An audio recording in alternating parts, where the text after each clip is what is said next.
Haruyoshi Kugano was a greedy, insatiable, powerful exorcist who always sought for power so he could have his own harem of big-plotted women that would make him happy. When he became too powerful, the court thought he had too much riz, so they decided to eliminate him by making his favorite student betray him.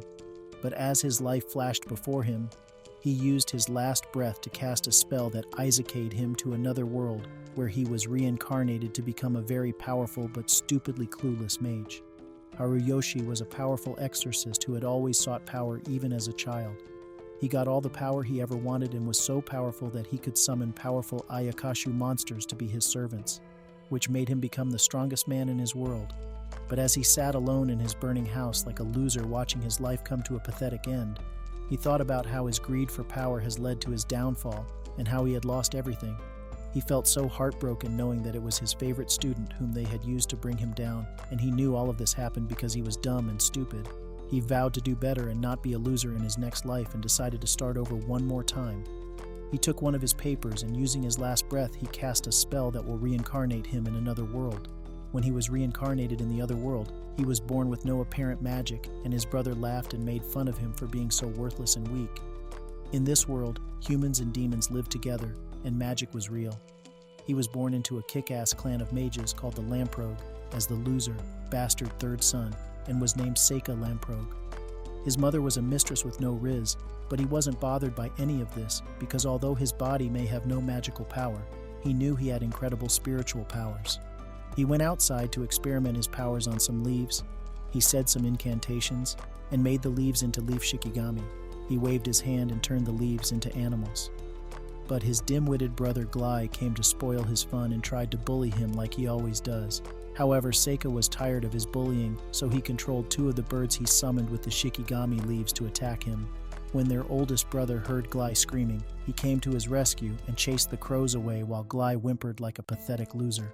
Their older brother found it suspicious that the crows attacked only Glai, but Seika did not care, so he carried on and sent his shikigami to gather information about this word for him.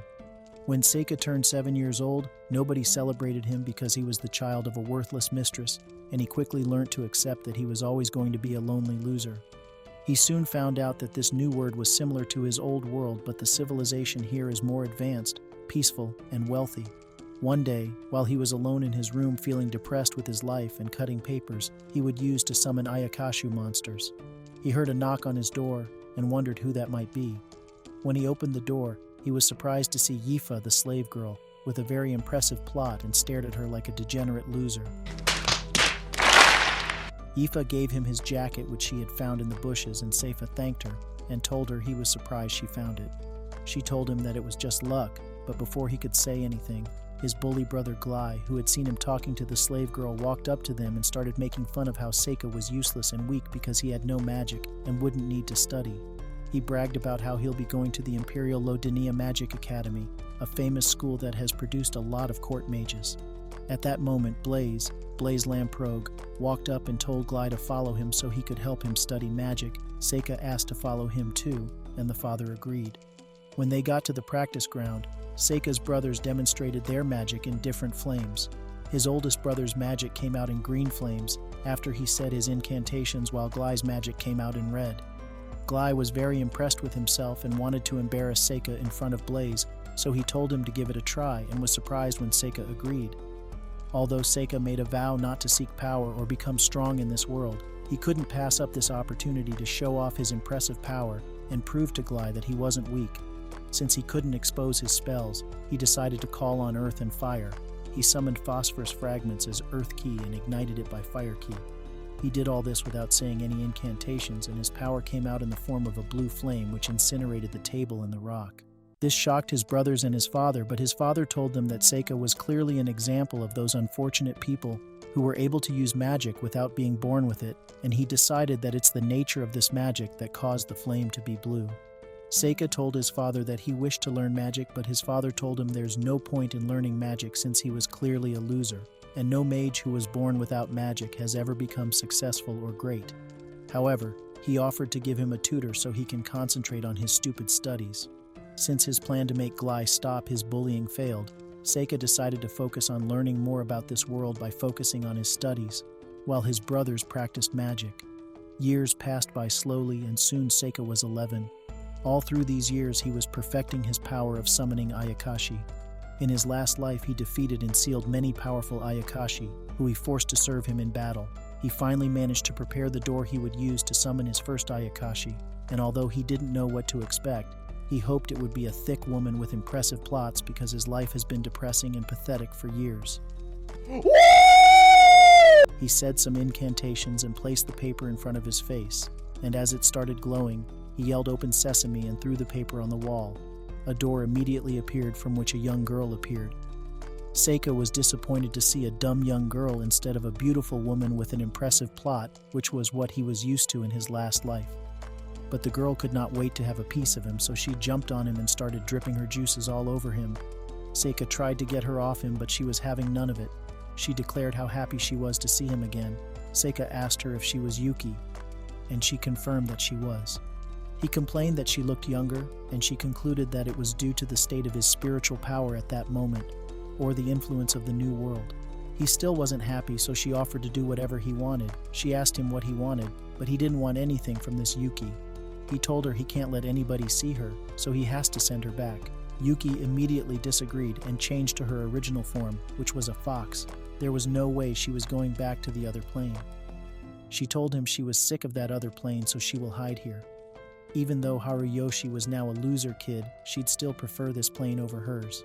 Seika agreed and told her he is now Seika, not Haruyoshi. Seika then walked out of his room and saw Glai making a move on Ifa, the slave girl. He decided to intervene because he wanted to impress Ifa. Seika told him that he had business with Ifa, and this enraged Glai. He tried to punch Seika, but he stopped him in time. Glai warned him to watch his back and left. Ifa thanked Seika, and they quickly became friends. Ifa asked Seika to follow him, and she took him behind the house where she showed him a sick animal that was on the verge of dying, and although she knew Seika was a loser with no magic, she begged him to save the animal. Seika, being a pathetic simp, agreed to try so he could impress Ifa, but asked to turn the other way since he couldn't concentrate while he was being watched. He took 2 strands of the animal's hair, placed it on his paper, and chanted some incantations. The paper glowed and turned to ash along with the animal's hair, and it was healed. Ifa was surprised because she thought he had no magic, but now she knows otherwise. Seika told her he knew she was special too because she saw things normal people could not see. She tried to deny it, but she couldn't, so she ended up telling him how she could see the elementals that gathers around magic and magical things. She told him these elementals, like gathering around his things, but they avoid him. Seika wondered why, and thought it was probably because of his looser energy. He looked at Ifa with admiration, like a degenerate retard, and thought she was special because the elementals listened to her. He had tried to command the elemental spirits, which they called Hitodama spirits, in his last life but failed. He hoped to find someone with the talent, but didn't think he'd find her so quickly though. He summoned a Hitodama, which was like a fire element, to test Ifa's magical power. He told her to make the Hitodama disappear, which she did by yelling like a psycho bitch. Seika thought he was lucky to have found her and decided to train her, which made her happy. Seika started training her every day from that day, and before long he turned 12 years, and like always he didn't get a feast or even presents. Not that he cared, he already knew he was a sore loser. As he was walking around the house looking depressed and hopeless, his brothers approached him and offered to train him in preparation for the army since that was all he was good for. But at that moment 2 maids came rushing in to report the presence of a large monster near the city, and they saw that the monster was already at their doorstep. Immediately Glai saw the monster. He fled inside the house with terror while screaming like a cowardly sissy. The oldest brother, Ruft, saw that the monster was an elder newt, so he ordered that all the windows be closed and told everyone present to go deeper into the mansion. He asked Seika to join the others, but Seika had other plans that involved him being a knight in shining armor.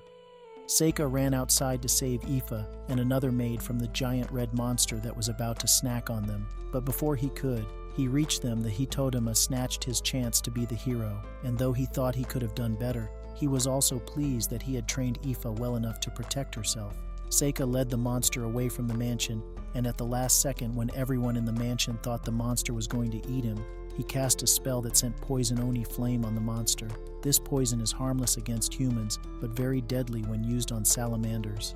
The elder newt stood no chance against the poison oni flame and died instantly. Everyone present was shocked that Seika was able to kill the Elder Newt with a single strike and thought he was pretty incredible, so they applauded him, and he forgot about his previous depressed thought. Everything turned out the way he wanted, and his birthday was not a bummer after all. When Seika's father returned home after he killed the monster, he ordered that a scrumptious meal be prepared to celebrate Seika's victory, as he was very proud that his son achieved such an incredible feat. Everybody at the dinner talked about how brave Seika was, and this enraged the cowardly Glai, because everyone saw that Seika was a hero while it was obvious that he was weaker than an NPC. Seika's father was very impressed with what Seika had done and decided to reward him.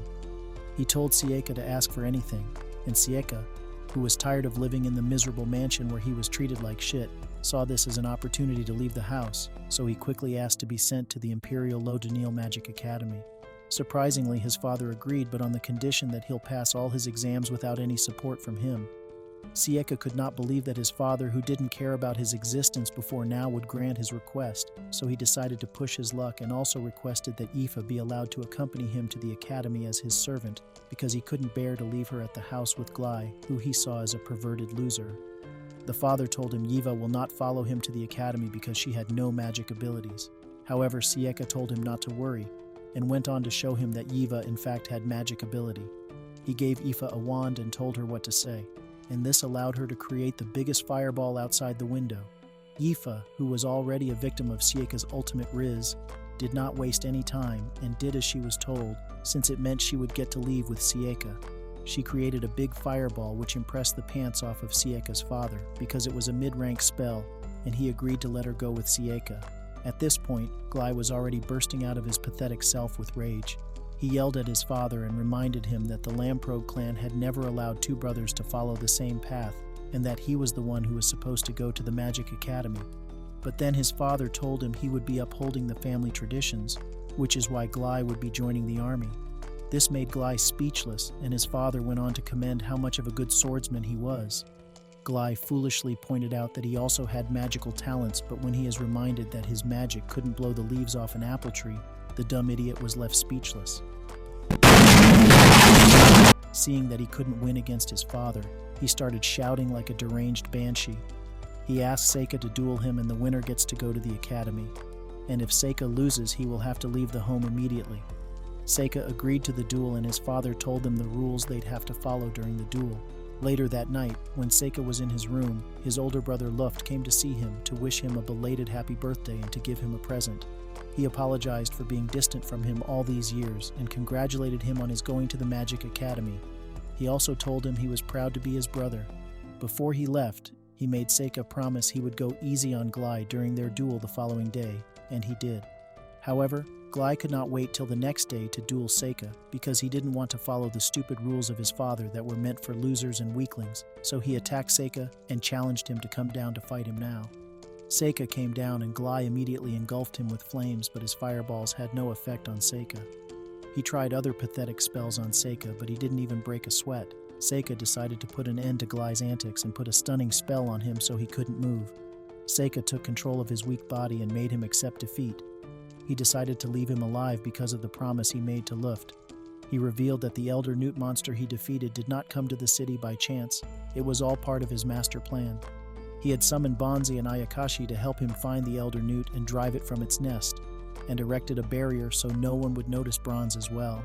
He couldn't get past how he was killed by weak humans in his last life, so he wanted to be one of the countless masses of weak people, and he vowed that this time he will be smart and wouldn't fail anymore. When spring came, Seika and Aoife set out on their journey to the Magic Academy. They were going to spend 7 days in a carriage on their way to Lodania, where the school academy is located.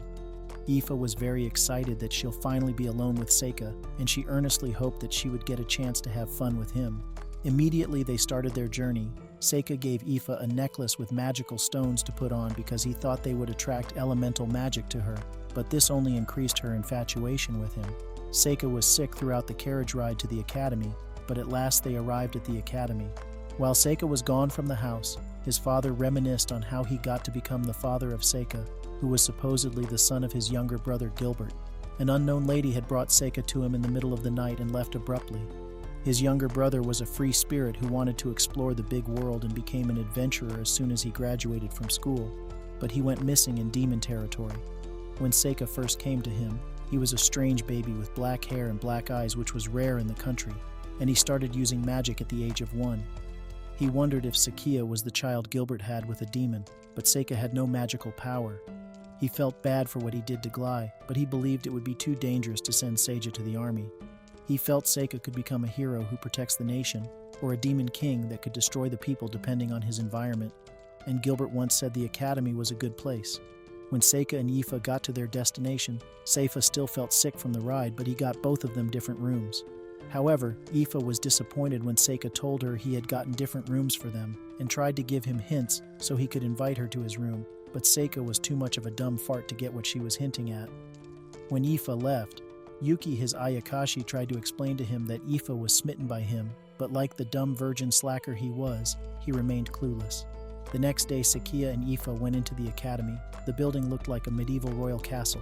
They went on to register for the exam and measure their magical power. Yifa found that she had weak fire and wind abilities, but Seika's magic did not register on the magic orb, and the other students laughed and made fun of him, accusing him of being weak and using his family connection to get into the school. While they were still there, a pretty girl strode in with so much confidence to measure her magic, and when she placed her hand on the orb, it shone bright, which meant she had all 4 elements: fire, wind, water, and earth.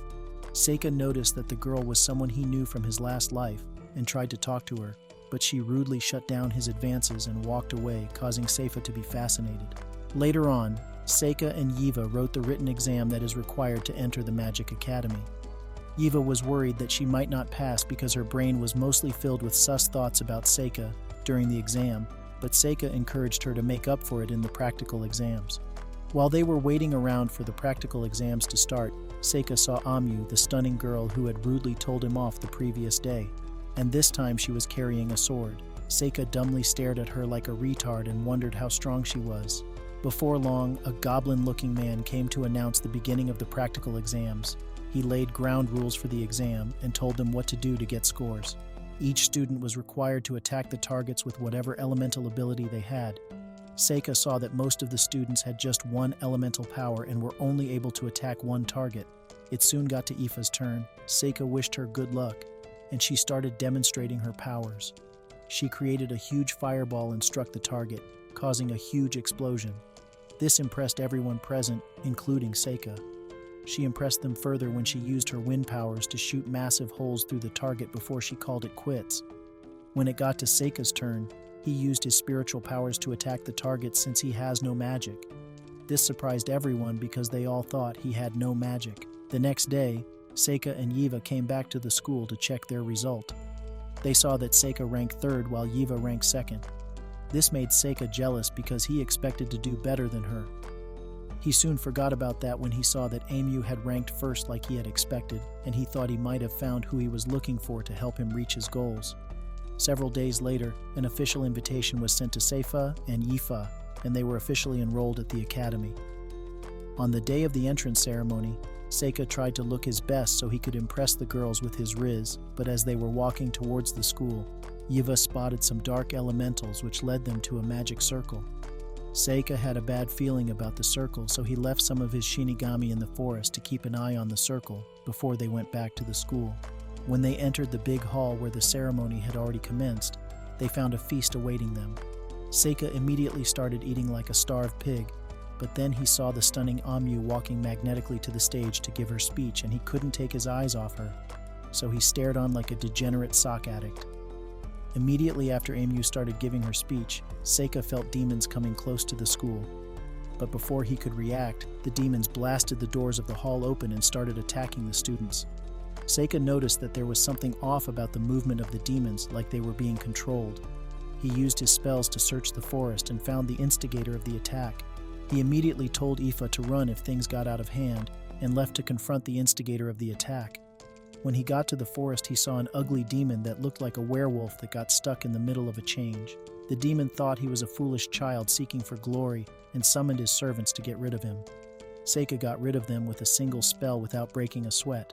This got the attention of the demon, and he saw Seika as a worthy opponent, so he decided to take him on by himself. The demon introduced himself as Gul Galeos, a demon of metal who controls fire and earth. Seika tried to use his Hitogata on the demon, but they were no match for him.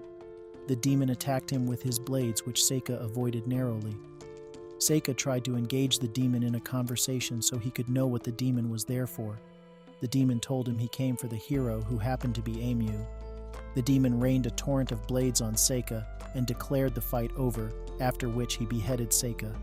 He thought it was the end of the fight, but he underestimated Seika because while he was savoring his victory, Sergei appeared before him again. To his surprise, the demon immediately threw his blade at Seika and got him smack in the face, but Seika remained unscathed. The demon tried again and again to kill Seika, but all his efforts were fruitless because Seika's spells protected him from all attacks. Seika attacked the demon with water from above and summoned a lightning beast to hit him with lightning. The demon suddenly appeared behind Seika and pierced him from behind with his bare hands. The demon thought he had finally killed Seika, but Seika summoned his servant, Mizuchi, who was a dragon-like creature, to finish the demon and feast on its pathetic carcass.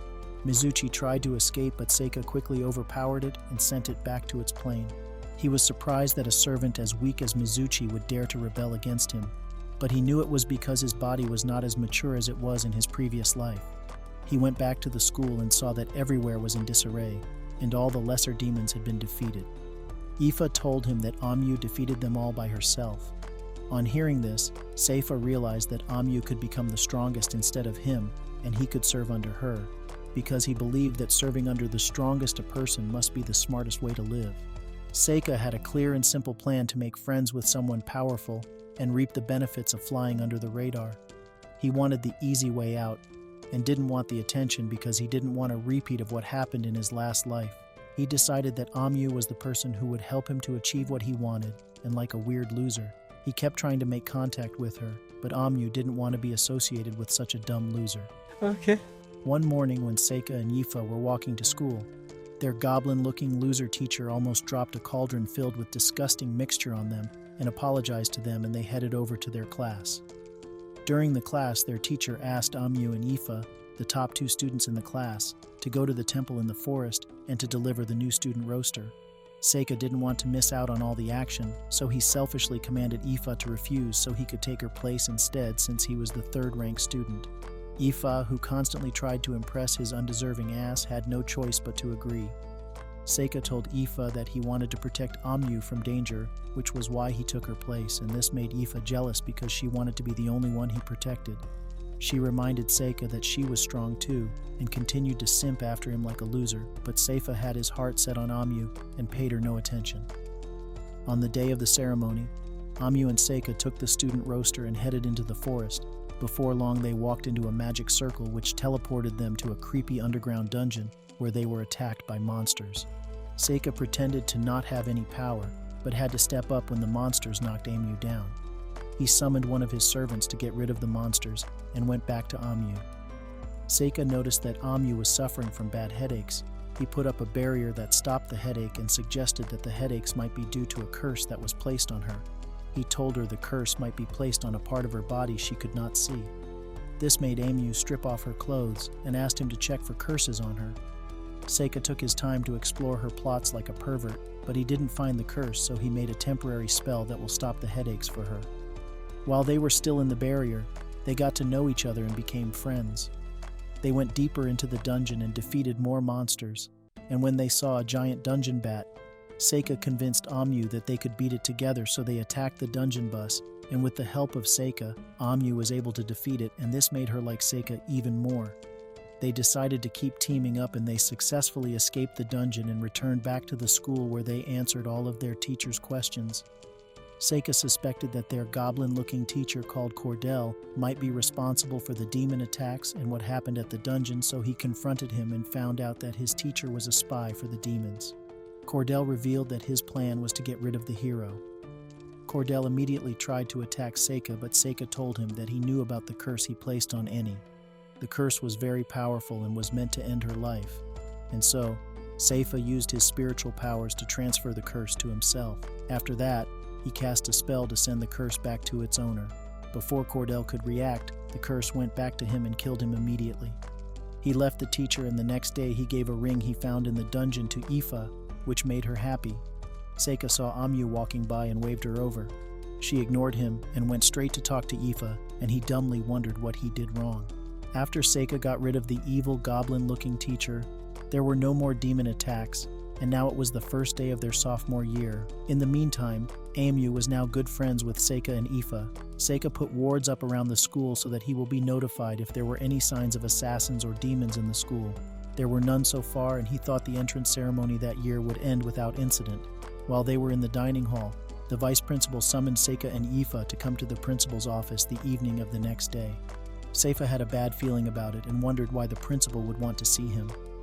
The next day, they went to the principal's office like they had been told and saw the principal, who was a mean-looking old fart and a demi-human. She welcomed them and told Seika that she thought he'd be a little brat who was far too proud of himself, but he wasn't. She also commented that she could catch a glimpse of his uncle in him. This surprised Seika because he didn't know his father had any siblings. The principal went on to tell them the reason they were there. She said she wanted either him or his servant to enter a mixed-discipline combat tournament that would be held in the capital. The academy was given 2 slots, and one of the slots already went to a dumb-faced new student called Mabel Crane. The principal asked Seika to choose who the second slot would go to, and he decided to enter the tournament because he was curious about something. Amu was upset that she wasn't invited and found it weird that the principal did not consider her for the tournament. They left the dining hall and walked across the schoolyard. Amu kept talking about the tournament and said the freshman that was chosen for the tournament was probably a dumb, obnoxious noble who has never seen any hardship before. Just as she said that, the girl whose name was Mabel Crane replied to her from behind and told Amu that she was weak and spoiled, which was why she wasn't given a slot for the tournament. Amy was enraged that she would talk to her like that, so she collected practice swords from 2 students who were practicing and challenged Mabel to fight her, which she agreed to. Seika gave the signal for the fight to start, and they started fighting. However, it didn't take long before Mabel defeated Amu, and she fell pathetically to the ground like a weakling. Amu accused Mabel of using magic, which was not part of the rules, but Mabel told her it was dark magic and mocked her for thinking she would get another shot. She called her weak and told Seika to forfeit now if he wasn't going to take the tournament seriously. Then she left them staring at her like brainless losers. A while after that, Seika found himself on a carriage with Mabel going to the capital for the tournament. Aoife and Amu tagged along, and Amu said her reason for coming with them was because it might be her only chance to see the capital, but Seika knew it was because she wanted to see how Mabel was going to fight. Seika was carriage sick throughout the ride to the capital, and when they got there, Mabel left them without saying a word, and they went on to look at the board where the names of the contestants were written. They saw that if Seika and Mabel win, they'll have to face each other in the semifinals. Before long, it was time for the tournament, and the commentator announced Seika as the first contestant. He was to fight a man called the Mad Dog Speedster. The Mad Dog Speedster was very intimidating with his ugly scarred face and his even uglier sword, but Seika was not fazed. The commentator gave the signal to begin the match, and the Mad Dog Speedster immediately attacked Seika without any preamble. He stabbed his sword through Seika's chest in one solid move, but Seika suddenly appeared behind him and sent him flying and crashing on the opposite wall with a single spell, which took him out of commission. And just like that, the match was over with Seika as the winner. Seika left the fighting arena, and as he walked down to the audience stand, Yuki, his Ayakashi pet, came out to talk to him. She was worried he was using too much power and standing out too much, but Seika assured her that he knew what he was doing. The next match started almost immediately. The contestants were called, and after they came out, they were given the signal to fight. This match also didn't take long because one of the opponents, called Tyler, was a veteran killer who has a gaze that can curse those they look at. He immediately stunned the other pathetic opponent with his gaze, so he wouldn't move, and drove his sword into his neck, which killed him instantly. The following day, the second round of the tournament commenced, and just like the first round, Seika was the first contestant, so the first match of the second round began. This time, Seika was to fight Labanar the puppeteer. Labanar was going to fight him with an ugly-looking puppet that looked like a failed robot project. She claimed to have specialized it for anti-magic combat and was positive Seika stood no chance against her puppet. The signal was given and the match began. Lainari sent her puppet to attack Seika, but Seika cast a vessel-weakening spell which destroyed the puppet. He told Labanar to surrender now that she can, which she did, and Seika emerged once again as the winner of the match. The next round was Mabel's turn, and her opponent was Howlo, who was a powerful earth mage. The battle began and Howlo immediately sent rocks at Mabel, which she sliced in two like butter with her dual sword. However, Howler continued to send rock after rock at Mabel, which she destroyed with her swords without even flinching. Howlo decided to attack with more advanced magic and raised a strong wall from the ground, but Mabel brought the wall down with her throwing forks. Seika and Amu wondered how Maybe was able to destroy those strong rocks with just the help of her weapons, but couldn't figure it out. Meanwhile, Mabel continued to effortlessly tear down every wall that Howlo erected, and when he ran out of moves, she attacked him and broke his staff with her sword. Howlo surrendered like a worthless loser, and she won the battle. When the commentator called Mabel the red-haired hero, Seika wondered why, and asked Amu, who told him that the second hero ever to exist was called Mabel, and she uses the same weapon too, so it was probably why the commentator called her a hero. Seiki set up his shiki around the city to gather information for him.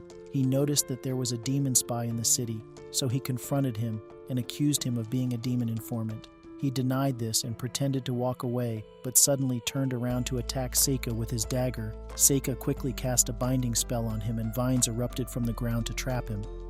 Seika asked him what he was going to report to the demons, but he refused, so Seika summoned Satori, an Ayakashi that reads minds, to help him get the truth from the demon spy. Satori was a monkey-like Ayakashi with goblin ears. He told Seika that the person the demon spy was reporting to was Bull Boris, the slaughter baron, and that he was going to report about the hero who they all think was Mabel Crane because she matched with the prophecy from 12 years ago. After he got what he wanted from the demon spy, he allowed Satori to eat him before sending him back to his plane. Seika now knew that the school wanted Mabel, who was the false hero, to win and attract attention so they could keep the demons away from Amu, the true hero. The next day, Kyle, the evil eye user, won his second match just as easily as he did the first. His opponent was a tough fighter but was helpless in the face of the evil eye. The next match was won by a young knight named Rhaenys. It was his first match, and he won easily with earth and wind magic. He also won his second match with fire and water magic. Seika's opponent in the third round was a necromancer, but he was no match for him and he won effortlessly. And as for Mabel, she won handily with no stress. As Seika was going back to his seat after his third match, Mabel approached him and told him to forfeit if he didn't want to die a pathetic death, but he refused. At that moment, the commentator announced that Kyle's opponent forfeited, which automatically made Kyle the winner.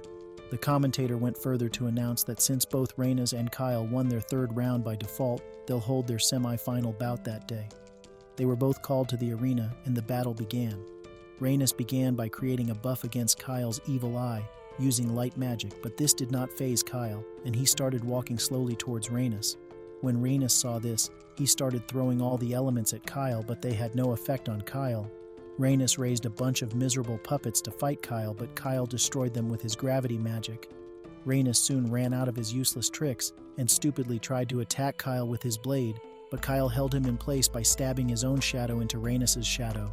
Seika noticed that Kyle was using the same incantations he often uses, and this surprised him. Before Kyle could strike the killing blow, the whistle was blown and Kyle proceeded to the finals as he was declared the winner.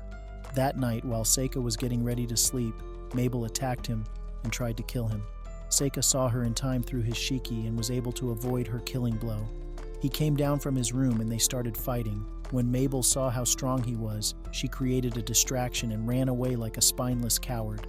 After Mabel attacked him, Seika decided to pay her a visit to find out why she wanted him to forfeit. When he got there, he convinced her that he just came to talk, not fight. He told her that he might change his mind and forfeit the tournament if she told him what was troubling her. Mabel told him that it was not her plan to kill him. She just wanted to injure him so he'd forfeit the fight the next day. She further told him there was a reason she can't lose and begged him to forfeit because she won't be able to hold back against him the next day. Seika told her he knew she was there in Amu's stead because her job was to win the tournament and become a fake hero to draw the demon's attention. Mabel was surprised that Seika knew this, and Seika told her that maybe he would forfeit if she told him the other reason why the tournament was so important to her. Mabel told him that her job was to be killed by Kyle, the swordsman with the evil eye, to make the demons think the hero was dead. She also told him about the Rugrock Merchants Association that takes slave children with potential and turns them into mercenaries. Both Kyle and Mabel were taken by this association, and the most important thing for the Merchants Association in this tournament is testing whether Kyle has become the perfect mercenary, because to become one of their mercenaries, the association will open a hole in your skull and implant magic in your brain, which will turn you into a mindless killer that has no emotion, and so you become a perfect mercenary that obeys all orders. In order for the association to test if Kyle has successfully been turned into a perfect mercenary, Kyle has to kill 3 people whom he cared about. He already killed 2, and Mabel was the last person he had to kill. She was supposed to be just killed, but instead, the association decided to make money off her and use the tournament as a way to make Kyle famous. Seika found out that this tournament was even more important to Mabel because Kyle was Mabel's brother, and she had made a promise to kill him if he lost who he was after the surgery. So he bravely told Mabel that he will defeat Kyle in the finals. Mabel tried to protest, but Seika told her that there was no reason for her to die. He told her to go back to the academy and promised to protect her from the Merchant Association as long as he was there. He also told her that her brother would not want her to die. Rather, he'd want his sister to be free.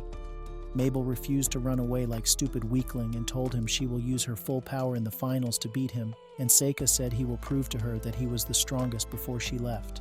The next day, Seika and Mabel met at the battle arena for their match. Mabel came fully prepared to beat Seika, and immediately the signal was given. Mabel attacked Seika with all she had. She fought him relentlessly, but Seika defeated her at the end and told her to leave Kyle to him. Soon it was time for the final battle between Kyle and Seika. The commentator called them into the arena, and Seika tried to make Kyle remember who he was before his surgery, but he was too far gone.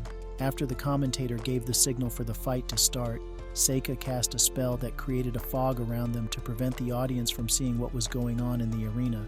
After that, Seika cast a spell of ghostlight, but this did not deter Kyle, as he kept advancing on him like a demon sent from the pit of hell. He tried binding Kyle with mercury vines which he had used on Mabel, but even this too had no effect on Kyle. Kyle destroyed the vines and attacked Seika at the same time, but Seika blocked his spell with a shield. Since none of his spells are having any effect on Kyle, Seika decided to summon an Ushioni, which is a giant monster that Kyle should have feared. But since he no longer felt fear, he attacked the Ushioni, which angered it. And the Ushioni struck him to the ground with his giant club, which knocked Kyle out. However, Seika noticed that Kyle was cursed and tried to save him but failed because the curse had already infected his entire body.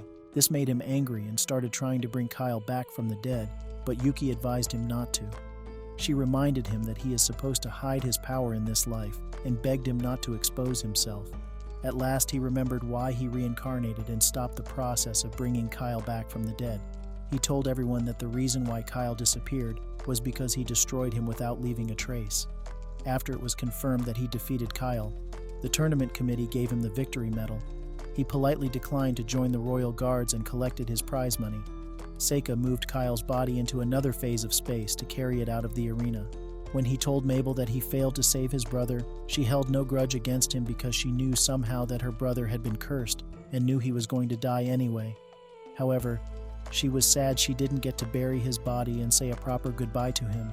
Seika gave her a message from her brother, and Mabel cried pathetically for the loss of her brother. She asked Seika what was going to happen to her now, because now that her brother was dead, she didn't have any purpose in her life anymore, and she felt like a loser. Seika told her she will be going back to the academy to study. He gallantly told her not to worry because he would take care of everything.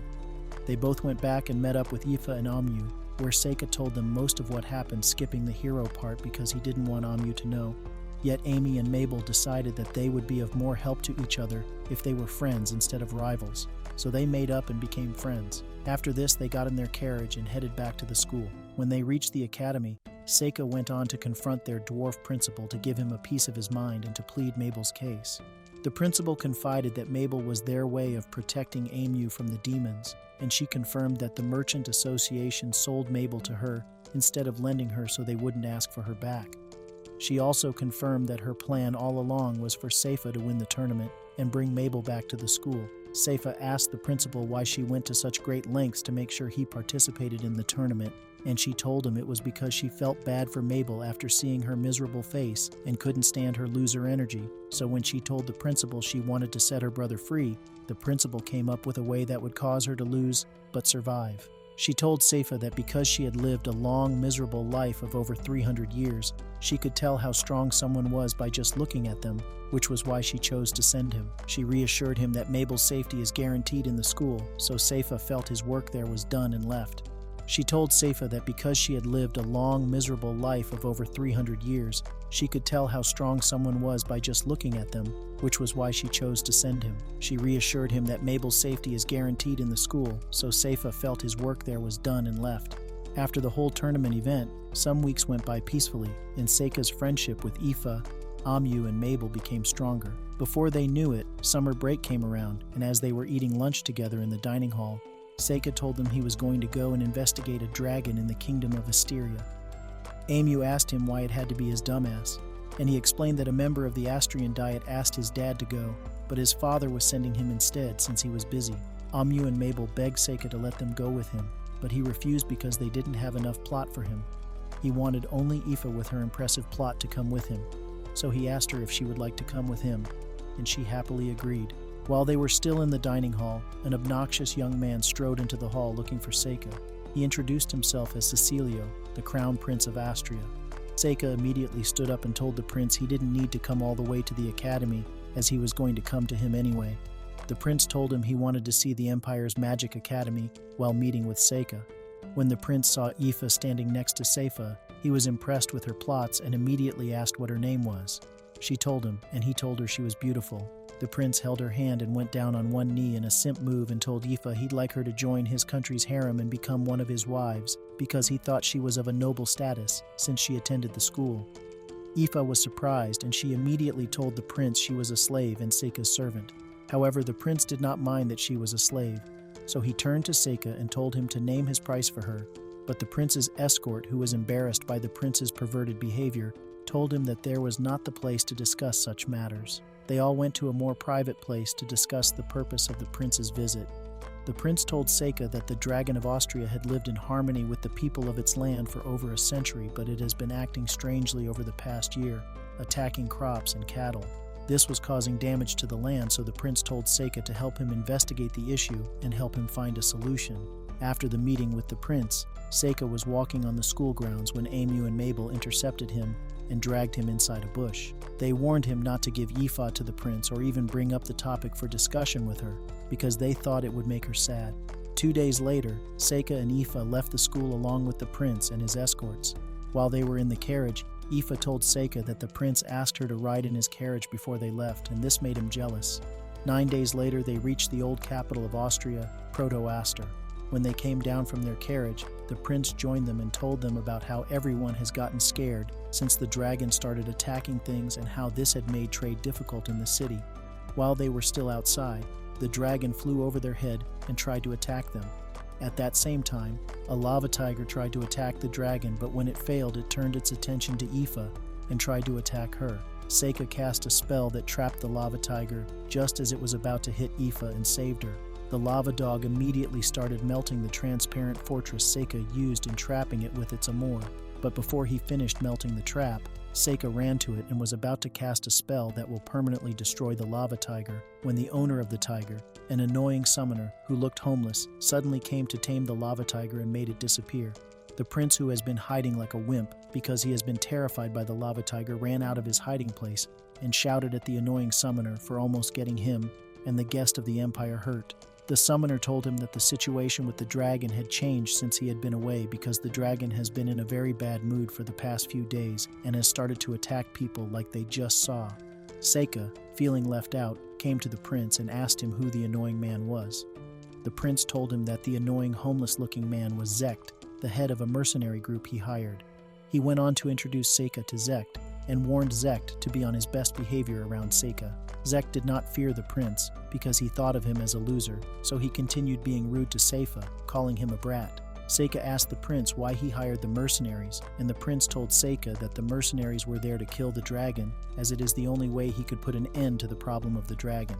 Seika did not believe that the mercenaries were capable of killing the dragon, so he told the prince to reconsider because it was obvious that the mercenaries wouldn't be able to kill the dragon.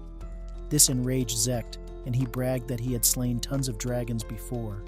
The prince reminded Zekt to not be rude and the annoying Zekt left them to return to his loser group of hungry-looking mercenaries. Seika tried to talk the prince out of the idea of killing the dragon, and told the prince to at least seek the approval of the people and the queen before doing anything rash to the dragon, as the dragon was a symbol of the nation. This angered the prince, and he declared that Proto-Aster was his city, and so he had full authority over the matter.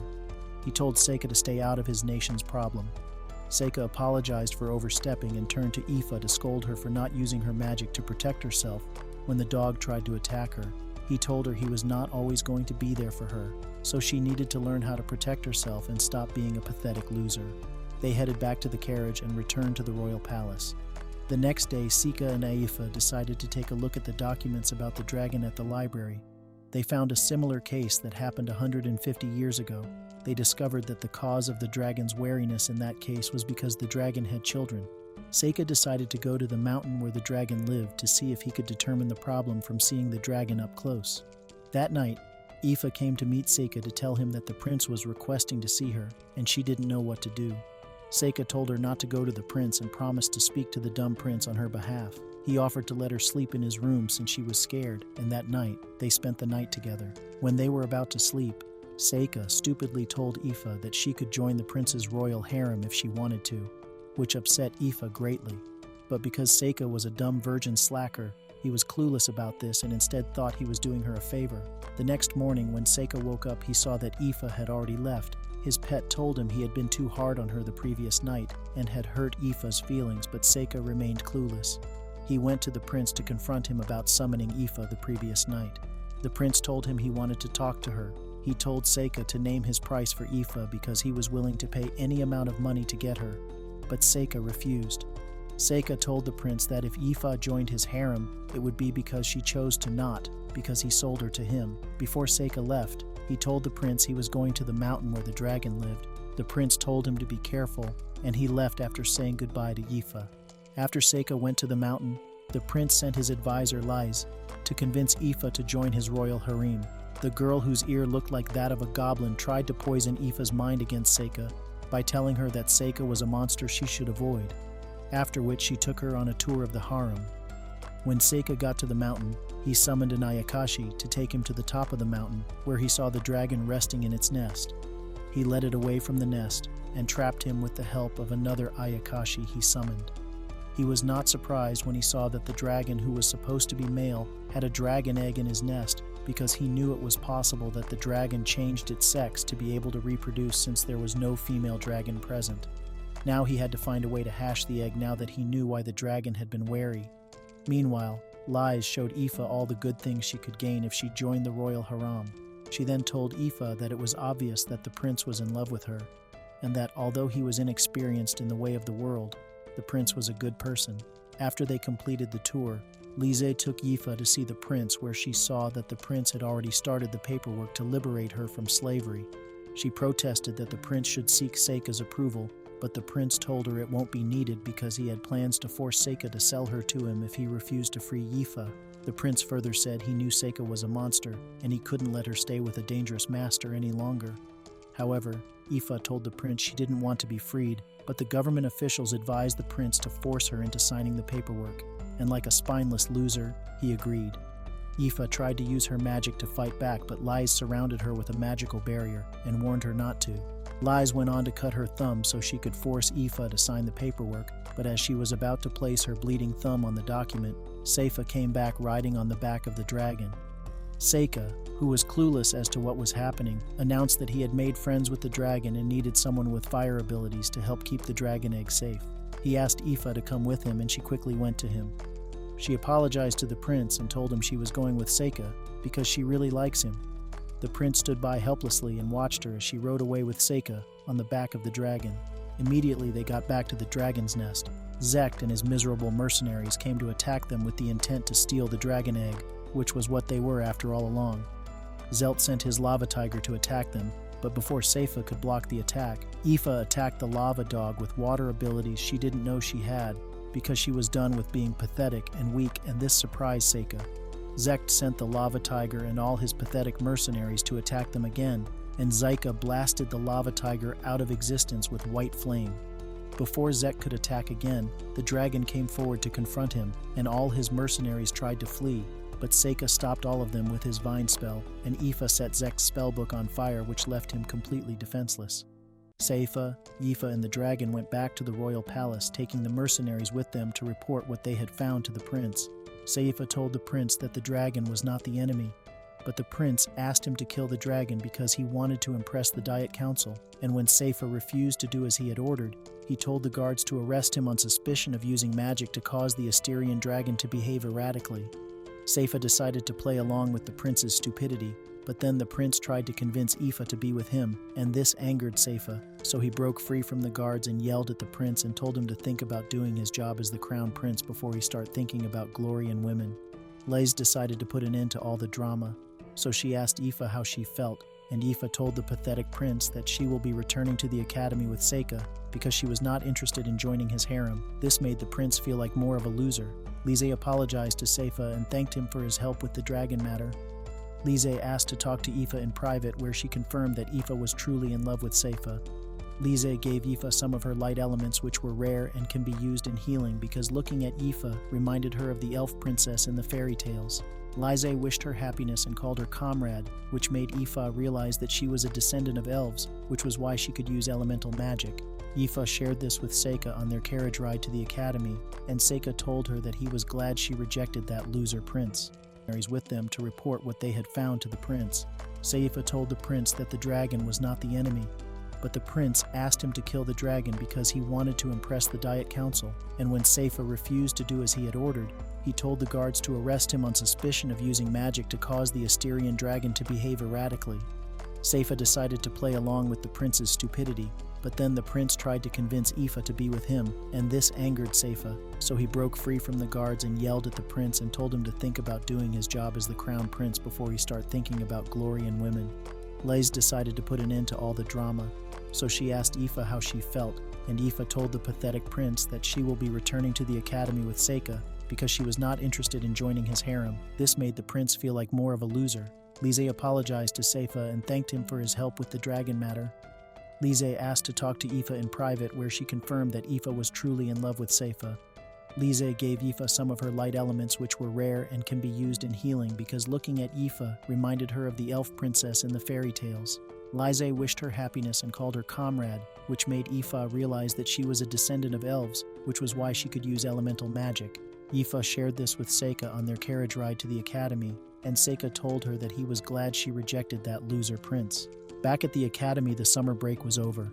Everything was going great, and before they knew it, spring break was around the corner. One morning, when all four of them were heading from class, Seifa told Amu that he wants her to meet his family during the spring break. Amu was surprised, so Seika explained that his father wants to meet this swordswoman who can use all magical elements, and Amu agreed to go with him. Seika also asked Mabel if she'd love to come too, and she also agreed. They said goodbye and Seika went to his room. When spring break came, they all went to Seika's house and were welcomed by Seifa's elder brother Luft. Seifa made the introductions, and before they could go inside, Seika's pathetic middle brother, Glai, walked up to them and demanded that Seika fight him for humiliating him before he went to school. Amu offered to fight him instead, so Seifa promised to fight him if he won against Amu, and Glai agreed, so they started fighting. Seika was confident that Amu would be his loser brother easily, because she was the hero, but she didn't. Fly asked Seika to keep his promise and fight him, but before he could respond, a beautiful lady came to them and managed to change Glai's mind about fighting Seika. Glai introduced her as Princess Fiona Urd Aleglife, the Holy Princess. They were all surprised because they'd all heard of her. Her title as princess wasn't official. She was called the Holy Princess because she bears the blood of both a priestess and the royal line. Princess Fiona told them that she came to Seika's house to meet Amu because she has heard all about her. She also told them she would be staying for a few days and asked if they would accompany her back to the capital, and Seika agreed. After a few seconds, she got up and left for her room after waving them goodbye. That evening, they all had dinner together, where Princess Fiona chattered endlessly like a stupid bird and made everybody uncomfortable with her thoughtless words. Seika suggested that Glai should fight Mabel the next day, but Mabel told him she didn't care about Glai Blaze, thanked him for helping with the matter in Asteria, and told him that his report was now a major topic of discussion among certain academics. Seika's stepmother told him to write home more often, which surprised Seika because she had never cared about his existence until then. Later that night, Amu came to Seika's room. Seika told her it was inappropriate to come to a boy's room at that time of the night, but Amu teased him and told him it was too late to say that since he had already seen her plots before. She told him she just came to hang out, and Seika apologized for not telling her about the presence of the princess in his house, but she told him not to worry about it. Amu told Seika that she planned on going back home to become an adventurer again when she got out of the lower grades. Seika told her he was also going to become an adventurer like her because he promised her in that dungeon when they were trapped together that they'd go on more adventures together. Amu told Seika to promise her again that they will become adventurers, and he did, after which she bade him goodbye and left. The next day, Seifa and Glai accompanied the princess to the capital and gave Amu and the princess a tour of the capital. Glai reminded him that they were responsible for Princess Fiona's safety since she left all her guards behind. While they were in the market, Princess Fiona saw two couples and asked what a person could do to get close to someone like that. Seika told her that in stories, people usually gets closer after one saves the other's life. Princess Fiona thought that was fascinating and told them that she loved the idea of having someone come to her rescue. Before long, they left the market and the princess led them to a construction site where Glai and Amu saved Princess Fiona and Seika from getting smashed to death when one of the woods unexpectedly fell from above. For some reason, the princess was disappointed that it wasn't Seika that saved her life. Seika knew the princess was disappointed in him, so he bought her a fancy hair tie to impress her. This made Princess Fiona really happy. Later that day, Seifa saw Glai practicing and thought his skills were impressive. So he told Glai that he could see why the princess chose him as his holy knight. Glai told him that he was not chosen for his skills, but rather it was for some plot the princess had. Glai went further to tell him that the princess was a politician, even if she doesn't look the part.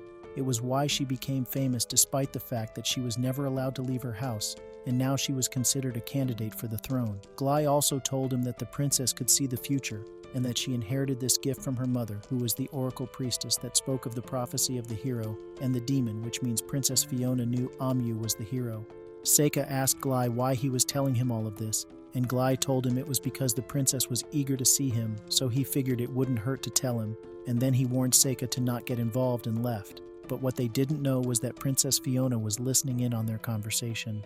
After that day, Princess Fiona took quite a liking to Seika, or so it seemed. She followed him around the mansion while Seika avoided her like the plague. One afternoon, while Seika was hiding from the princess, he saw Amu walking past the bush he was hiding in, and he immediately jumped out to talk to her.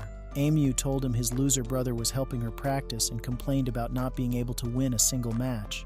Seika wondered why Amu couldn't beat Glai when she's got talent, and was also the hero. Seika told Amu he was hiding from the princess, but Amu suggested that he spend a little time with the princess before they leave the next day. Seifa decided to do as Amu has said, and went on the terrace to play a game of chess with Princess Fiona. Before they started the game, Princess Fiona suggested that they bet something to make the game more interesting. Seika grudgingly accepted, and they agreed that the loser has to do one thing the winner says, no matter what it is. But if it's something they really can't do, they can refuse. They started playing the game and they both gave their insights on the chess piece they thought was the strongest in the world.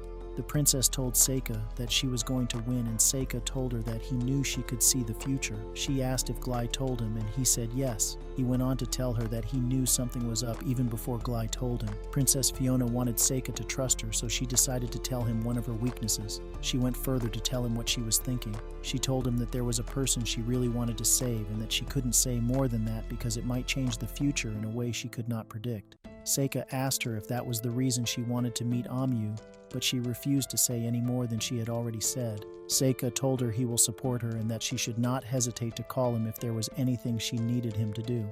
This made the princess happy. She stood up since the game had long come to an end, and told Seiga that she will think about what she will ask him to do since she won, after which she left. Meanwhile, a group of monsters made up of Mudarav, the strongest ogre, Lo-Ni, a powerful tamer, Pierslaria, who uses the evil eye, Gulganes the devil, and led by Zormnem, who had the power to see others' strength, were on a journey to find the hero. Every member of the group was strong, and they've gotten even stronger over the course of their journey, and they've been killing and feeding on any human that crossed their path. Their leader Zormnem had a plan to reach his goal, and he knew his stupid power that only let him see other strengths will help him to achieve this goal. The next day, Seika and his friends as well as the princess were all packed and ready to leave the mansion. They took their time to say farewell to Luft, and before long, they all entered their carriages and headed for the capital.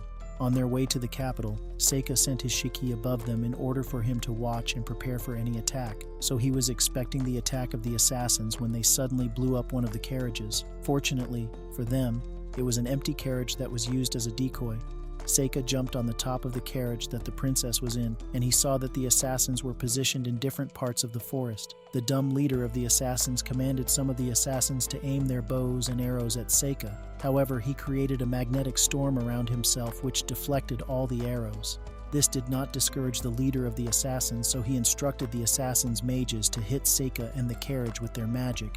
But when they tried to hit the carriage with rocks, the rocks hit the barrier Seika created and were destroyed. The stupid assassin leader got frustrated and instructed his assassins to draw their swords and capture the target, which was the princess. At the same time, Glai commanded his troops to attack the assassins in defense of the princess. While the assassins and Glai's troop were engaged in combat, Princess Fiona came out from the carriage and asked Seika to take the assassins alive. Seika used his Binding Vine spell to bind the worthless assassins. After all the assassins had been caught, the princess called Seika back into the carriage and thanked him for his help. She told him she was taking the assassins alive to serve as evidence of the attack and to find all sent them. She confirmed that she saw this coming, which was why they had a lot of empty carriages available to take the assassins with them to the capital. However, Seika was worried that taking the assassins with them was a bad idea because they might try to escape and attack the princess again. But the princess reassured him that they won't try to escape because what they are waiting for won't come. She also told Seika that there was supposed to be a second attack, but it won't happen because the demons who are searching for the hero came across the second set of assassins during their journey and snacked on them. The rest of their journey to the capital was uneventful, and they brought the princess safely to the royal court. The princess thanked them for their assistance and told Seika that she was always by his side, so he should remember that no matter what happens. Seika and the rest of his crew bid Glai and Princess Fiona farewell and headed back to the academy. Meanwhile, Zormnem and his demon group were getting closer to their destination, and their journey would soon come to an end. It was a harsh journey, and they were lucky to have made it this far without losing any of their members. They knew that great danger awaits them, but they believed that when they defeat the hero, it will be all worth it. A few weeks after Seika and his friends returned to the academy, the dwarfish mean-looking principal summoned him to her office and asked him to represent the current student body during the welcome ceremony for the new students. She told him that as a normal student, it was an honor to be asked. So Seika accepted because he wanted to start acting a little more normal. He wanted to be like a normal person, not someone who is terrified of standing out. While Seika was trying to figure out how he can be normal, the demon party finally arrived at their destination, which was the Magic Academy, and foolishly concluded that nothing there was a threat to them, so they decided to proceed with what they came for. Their plan was to drive the students towards the center building from all four directions and slaughter all the students in the academy. They were to use their dedicated magic items to send a signal if any of them find any student that looks like they might be the hero. The demons were very confident in their powers and believed that they'll all go back home alive after they defeat the hero. Zormnem, their captain, told them it was time to start, and they all teleported into the school. When the demons appeared in the school, they found a strange fog covering the entire school. As Mudarev was walking around the school, looking for students to slaughter, Mabel came out of the fog and attacked him, thinking he was an assassin, but she was no match for him, and as Mudarev struck her with a killing blow, Seika saved her at the last second. The demon party found themselves drawn to one location in the school, and they all noticed that something wasn't right. Their captain ordered them to retreat, but they suddenly heard Seika singing. Seika told the demons that the students they all tried to kill were not real except Mabel, who Mudarev fought. Mudarev foolishly tried to challenge Seika and got his head blown off, which killed him immediately. This surprised the demons as they didn't think their mission would take such an unexpected turn. Perslaria was so angry and she tried to attack Seika with her evil eye. Seika was not fazed, and he summoned the white snake, whose evil gaze was more powerful than that of Perslaria, and it stopped her heart, causing her to die. When Lonnie the animal tamer saw this, he dumbly tried to tame the white snake, and it ate him for his efforts. This left just Zormnem and Gulgains in the party. It was beginning to dawn on Zormnem that he was wrong to think his dumb party of losers had any chance of defeating Seika, so he told Gulgains to run and return to their fellows to tell them what they saw. Zormnem tried to read Seika's strength and saw that Seifa was the demon king. Seifa immediately covered him with molten fire. However, Gulgains was able to escape with his teleportation ability. After Seika got rid of the demons, Mabel ran to him and asked him where the monster was because she thought he was an assassin from the Merchants Association. Seika tried to calm her down and told her it wasn't an assassin but a demon who was after Emu, and that he already dealt with it. He asked her not to tell anyone and left. The next day was the welcoming ceremony for the incoming students, and Seika was meant to give a speech since he was the representative for the current student body. He had never given a speech before, so he was nervous and asked Amu for tips since she was the one that gave the speech for their own welcoming ceremony. Amu didn't know that Seika had protected her from the demons who had come to kill her just the other day, and while they were still talking about how Seifa was going to give his speech, some robotic-looking men marched into the hall. They said they were the Durak Knights and have come there on the order of their master, Marquis Greville. They asked Amu to step out and accused her of committing crimes against the Empire. They told her that she had committed a grave crime by slaying a demon emissary who visited the academy the other day. She told them she had no idea of what they were saying, but the leader of the knights ordered the knights to arrest her.